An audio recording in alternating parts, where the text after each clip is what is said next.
Bom dia, meus irmãos. Graça e a paz do Senhor Jesus. Amém. Quero convidar você a abrir sua Bíblia na epístola que Paulo escreveu aos Coríntios, 2 Coríntios, capítulo 12. Vamos ler os 10 primeiros versículos desse texto.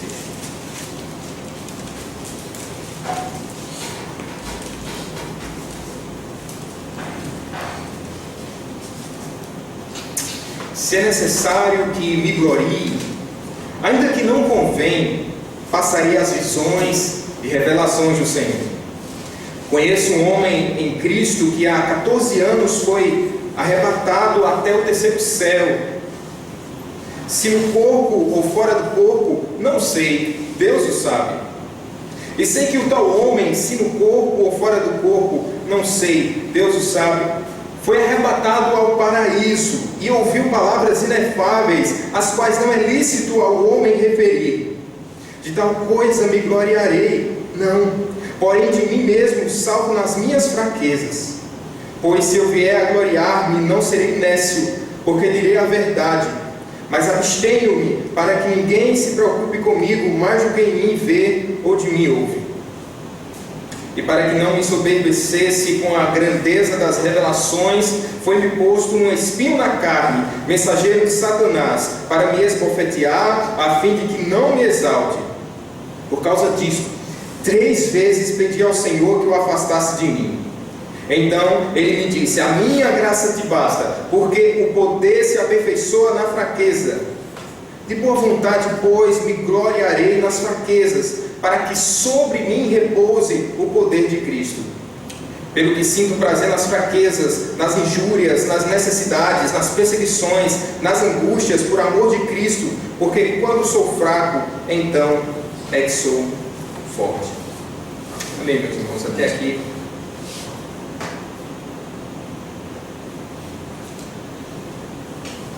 Não desperdice o seu câncer. Esse foi o título de um artigo escrito pelo pastor John Piper no ano de 2006, às vésperas de ser submetido a uma cirurgia de próstata. Nesse texto ele elenca 10 motivos pelos quais a gente pode desperdiçar o câncer. Mas o que mais me arrebatou a atenção foi o título desse texto: não desperdice o seu câncer. Nos fazendo lembrar que, pensando nas provações que sobrevêm aos cristãos, muitas vezes nós podemos correr o risco de desperdiçar as lições preciosas advindas desses momentos de dificuldade na vida do crente. Existe um tipo de pessoa que ela não gosta de lembrar das suas aflições, seja de um passado remoto ou de um passado recente. Elas sequer gostam de ver as cicatrizes deixadas em seu corpo por causa das suas aflições do passado. Elas não conseguem extrair nenhum bem, nenhum benefício das aflições pelas quais ele passou. Por outro lado, existem pessoas que acabam por se gabar das aflições que acabaram por suportar. Por exemplo, talvez você conheça até pessoas que se gabem pelo motivo de ter sofrido algum acidente de carro algumas vezes e ter sobrevivido. Então elas dizem: eu já passei por várias experiências más na minha vida, mas eu estou forte, eu estou de pé. Alguns também podem se gloriar pelo fato de terem vencido talvez até algum tipo de câncer também, algum tipo de doença, mas elas não conseguem atribuir algo divino, a bênção do Senhor, o fato delas terem suportado tal aflição. Então esses 2 tipos de pessoas, elas acabam por desperdiçar as aflições. Mas, meus irmãos, com o crente não é assim.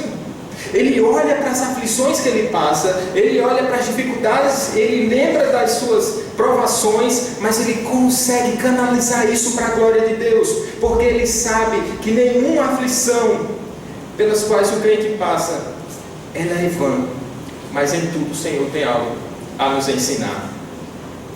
Paulo foi um homem de muitas dores. Paulo foi um homem que sofreu muitas aflições. Talvez esse texto que nós lemos aqui de 2 Coríntios nos remeta a um dos momentos uma das lições mais dramáticas da vida do apóstolo Paulo em relação ao sofrimento.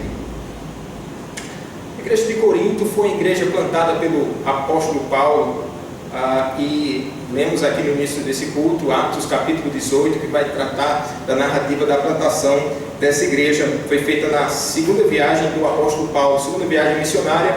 Ele passou nesse ínterim 1 ano e 6 meses na cidade de Corinto, acabou por plantar aquela igreja. E essa segunda epístola foi escrita pelo próprio apóstolo, e quanto à autoria, não há maiores objeções. Foi o apóstolo Paulo sim que a escreveu. Ela foi produzida enquanto ele se encontrava na Macedônia, no ano 56. Veja, nos primeiros capítulos de 2 Coríntios, Paulo ele se propõe a defender o seu apostolado. Essa era uma dificuldade que a igreja de Corinto estava passando, das muitas dificuldades que aquela igreja passava. Paulo, nos primeiros capítulos, ele se debruça a defender o seu apostolado. No capítulo 8, esses são os primeiros 7 capítulos, e no capítulo 8 e 9, ele exorta a igreja a retornar os preparativos para a coleta para as igrejas de Jerusalém. Enquanto Paulo esteve distante, como nós já pontuamos aqui, aquela igreja de Corinto foi invadida por um grupo de falsos mestres que se auto-intitulavam apóstolos. No final da epístola que nós estamos lendo, há uma mudança meio que abrupta de tema, de postura, da própria linguagem do apóstolo Paulo. Essa transição entre o capítulo 9 e o capítulo 10, ela mostra verdadeiramente essa ruptura, essa transição forte. Segundo John MacArthur, as duas partes da carta fazem parte do mesmo escopo, porém escritas para grupos distintos. Os primeiros 9 capítulos são endereçados à maioria dos irmãos da igreja de Corinto que se arrependeram, uma vez que eles tinham dado ouvidos a esses falsos mestres, e Paulo acabou exortando eles.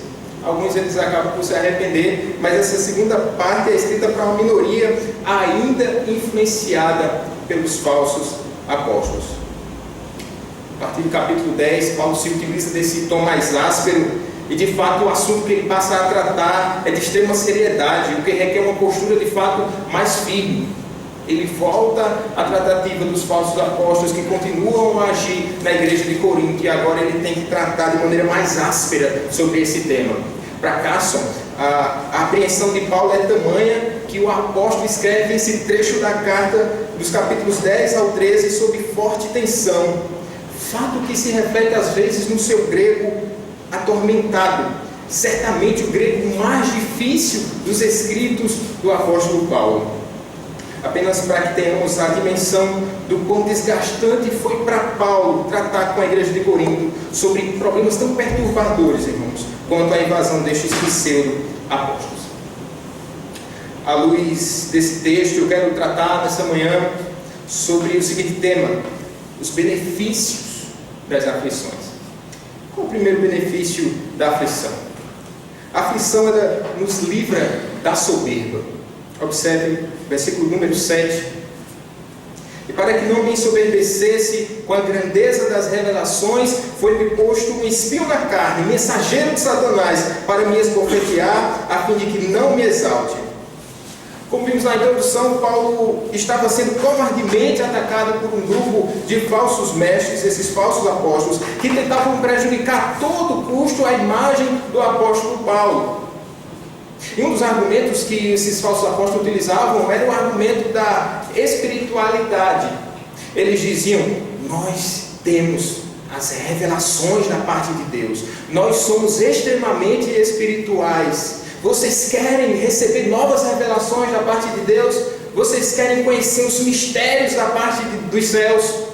Nos acompanhem. E com esse discurso sorrateiro, eles tentavam roubar o coração daqueles irmãos. Eles chegavam a comparar: olhe para nós, nós temos experiências espirituais. Olhe para Paulo, Paulo nada tem para oferecer a vocês quanto a isso.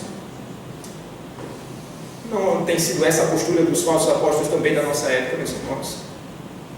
Eles acabam por tomar para si um lugar de evidência e acabam por dizer a todo canto: eles são mais espirituais do que os outros.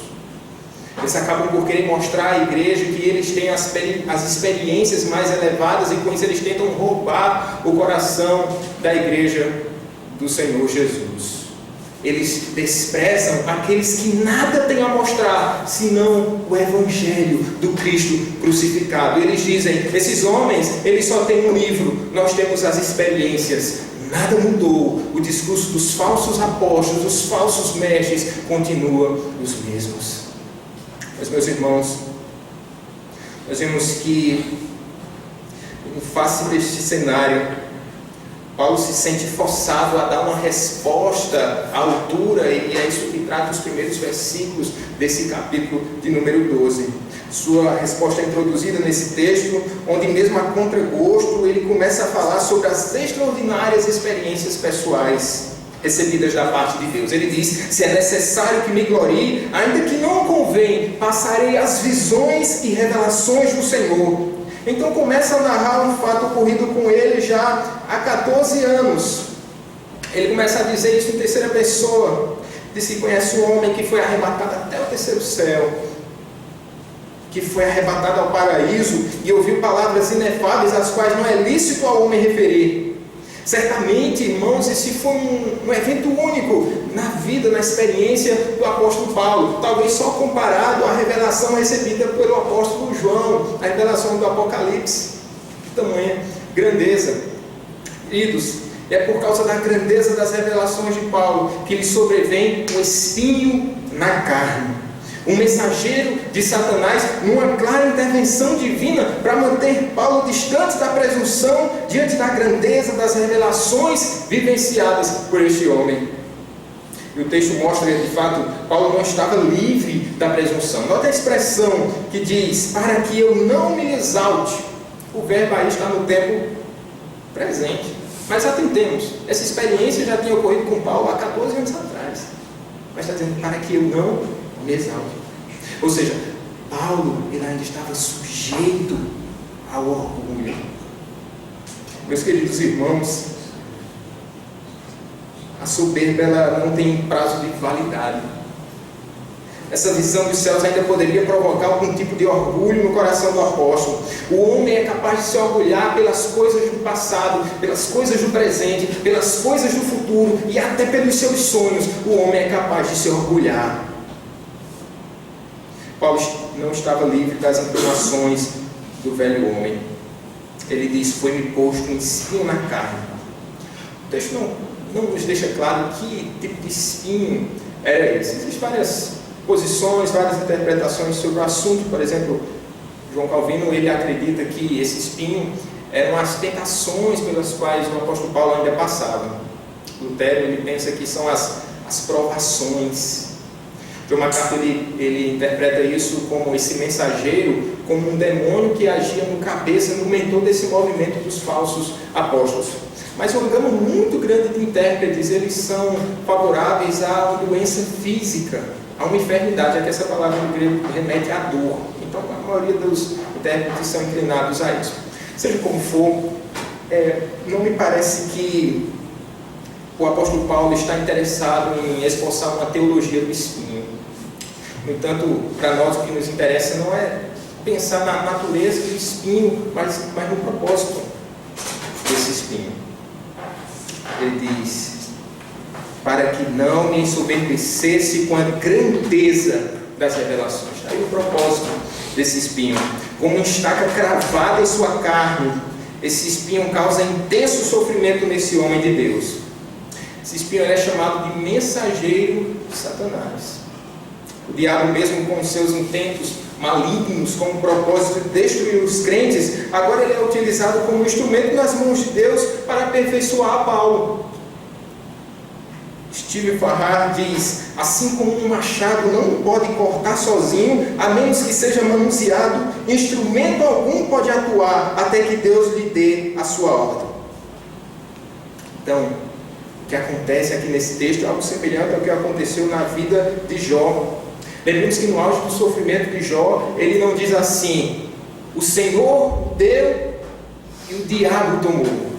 Mas Jó diz, o Senhor deu, o Senhor bendito seja o nome do Senhor.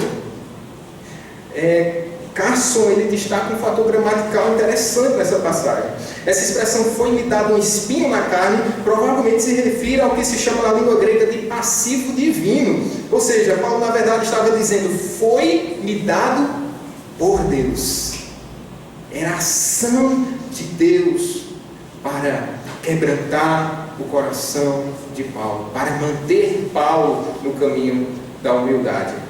O Senhor agiu graciosamente com o intuito de livrar Paulo da autossuficiência. Comigo e com você, meu querido irmão, não é diferente. O Senhor poderá afligir a nossa alma para nos livrar do terrível pecado da soberba também. Paul Tripp, no seu livro Vocação Perigosa, ele faz uma declaração muito sincera, onde ele diz: progressivamente, o Senhor tem me livrado de mim mesmo, uma obra ainda inacabada. E estando dividido entre o reino próprio e o reino de Deus, Ele tem me usado miraculosamente na vida de muitos. Em amor, Ele tem trabalhado para golpear e desfigurar a minha glória, para que a sua glória seja o meu deleite. Ele tem saqueado o meu reino, para que o seu reino seja a minha alegria. Ele tem esmagado a minha coroa sobre os seus pés, para que eu não busque ser um bom embaixador e não almeje ser um rei. Que palavra honesta, Paul Tripp. Ele tem esmagado a minha coroa sobre os seus pés. Bendito é o nosso Deus, irmãos, que não nos deixa ensoberbecer, mas Ele pega a nossa coroa e esmaga sobre os seus pés, para que a gente não venha a se gloriar. Toda glória tem que ser dada ao nosso Deus. O Senhor age. Irmãos, quais os benefícios das aflições? Temos visto à luz desse texto que o primeiro benefício das aflições é que ela nos livra da soberba, mas o segundo benefício das aflições é que ela nos conduz à oração. Observe comigo versículos 8 e 9, parte A.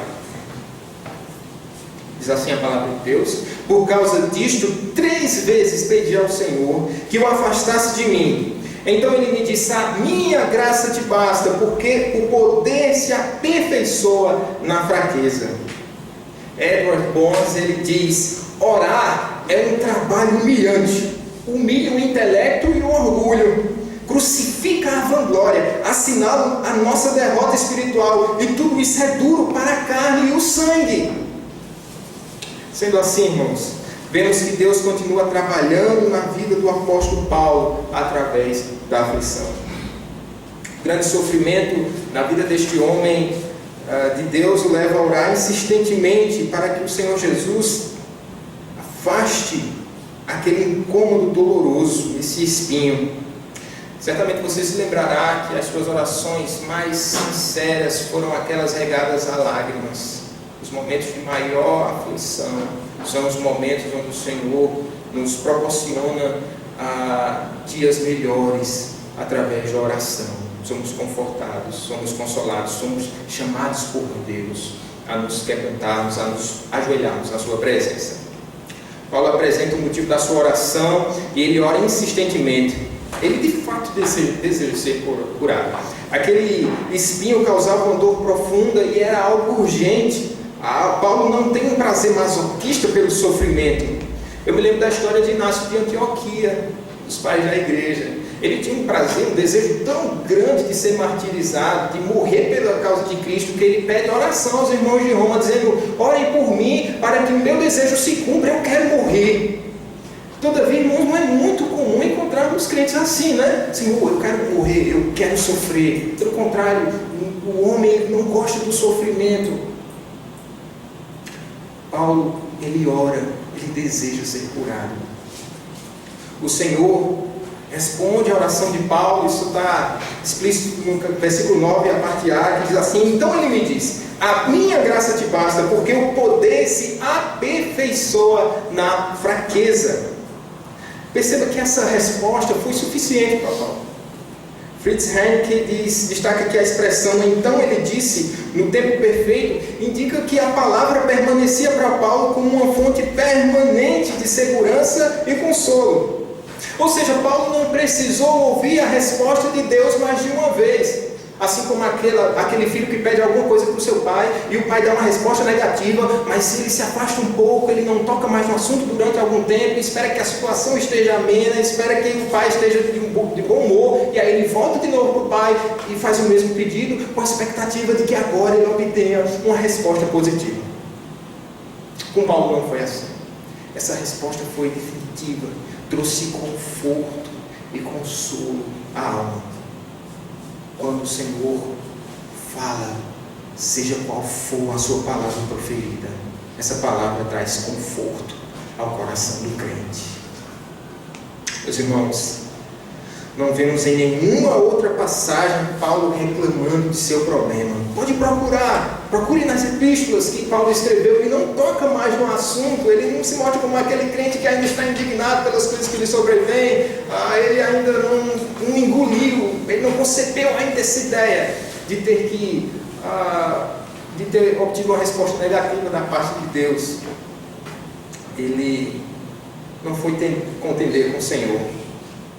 Como é benéfico, irmãos, para nós aceitarmos a vontade do Senhor, mesmo que ela seja aparentemente desfavorável para nós, pois no final das contas ela será sempre o melhor. Mesmo que a cura não venha, mesmo que a porta de emprego não se abra, mesmo que o mantenedor não deposite no final do mês a sua oferta, meus irmãos, mesmo que o Senhor permaneça em silêncio, podemos descansar a nossa alma no Senhor.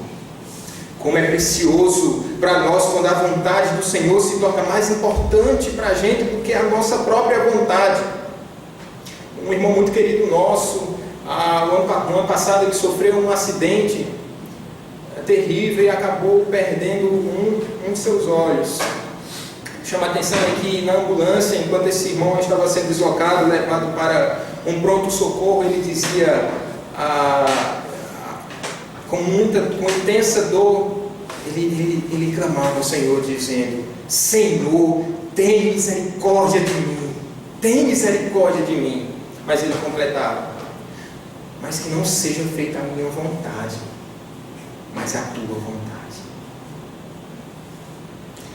Esse irmão aprendeu a orar com Cristo lá no Getsemane.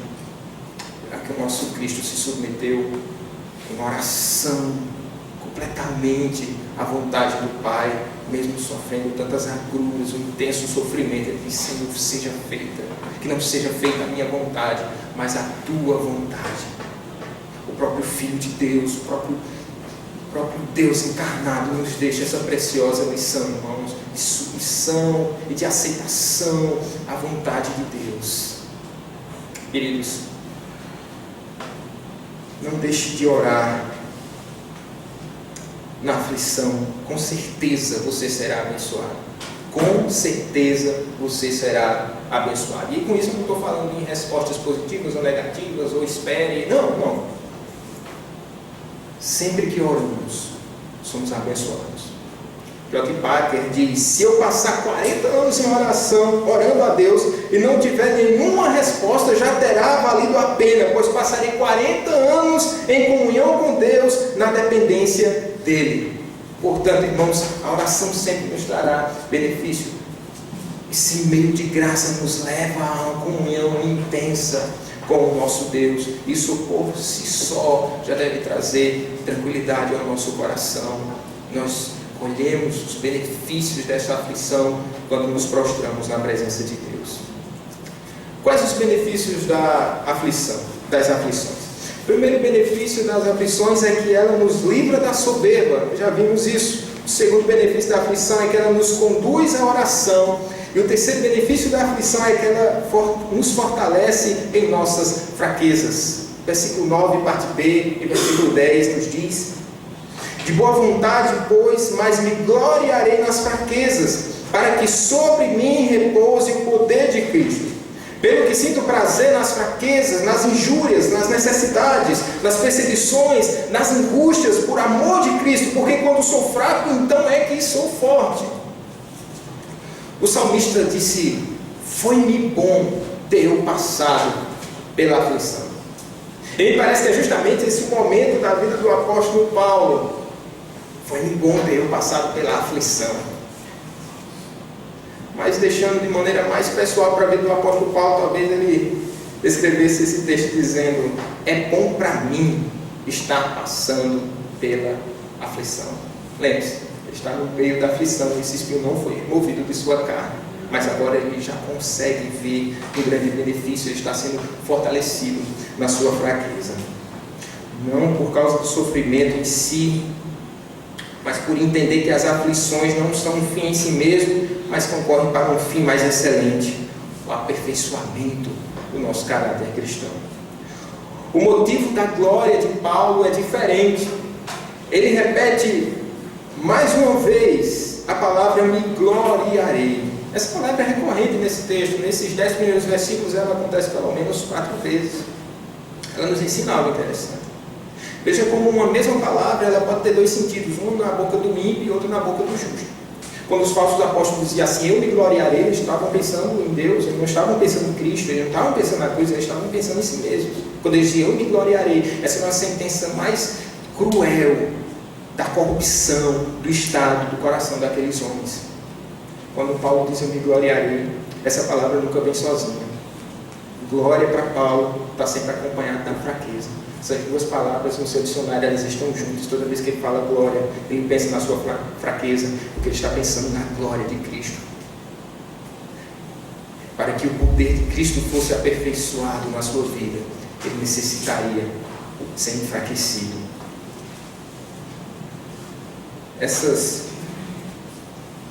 Ele se gloria na fraqueza, e desde a sua conversão, Paulo, que teve que estar no chão para ver a glória de Cristo, porque só assim o poder de Cristo repousaria sobre ele. Se somos fortes o bastante, jamais experimentaremos o poder de Cristo. O orgulho de Paulo está em Cristo. Os crentes gloriam-se somente nele. Paulo escreve aos Filipenses: nos gloriamos em Cristo Jesus e não confiamos na carne. Aquele que confia na sua própria carne é um louco. Paulo se gloriava somente na cruz. Ele entendia que era somente um recipiente do dom divino. Observe no final do versículo 9, que diz assim: para que sobre mim repouse o poder de Cristo. Paulo diz literalmente que o poder de Cristo possa armar uma tenda sobre mim. William Hendrickson, falando sobre esse texto, ele comenta que a figura é de Deus descendo e habitando no tabernáculo entre o povo de Israel.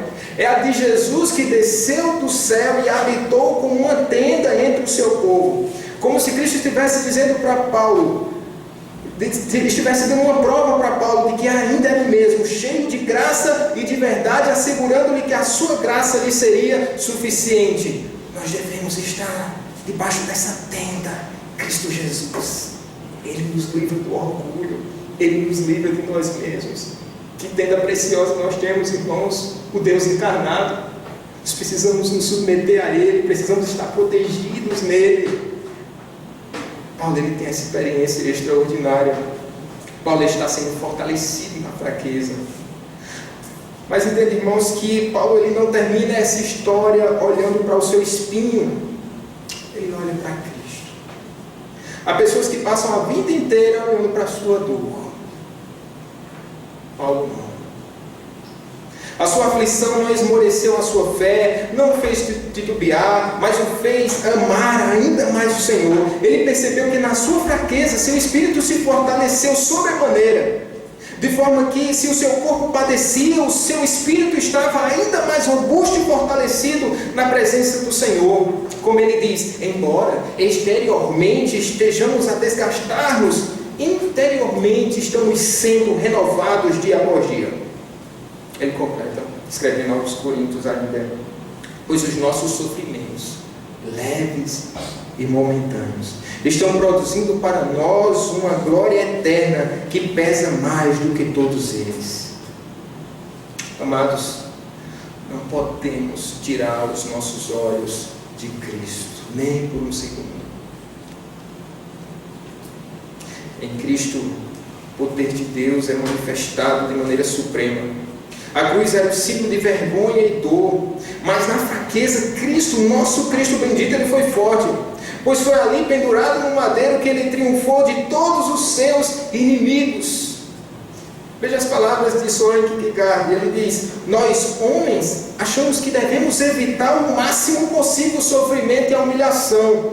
Mas tu, Salvador e Redentor nosso, tu foste humilhado sem a isso seres coagido, e muito menos forçado a tanta humilhação, em cuja imitação o homem descobre a sua mais elevada honra.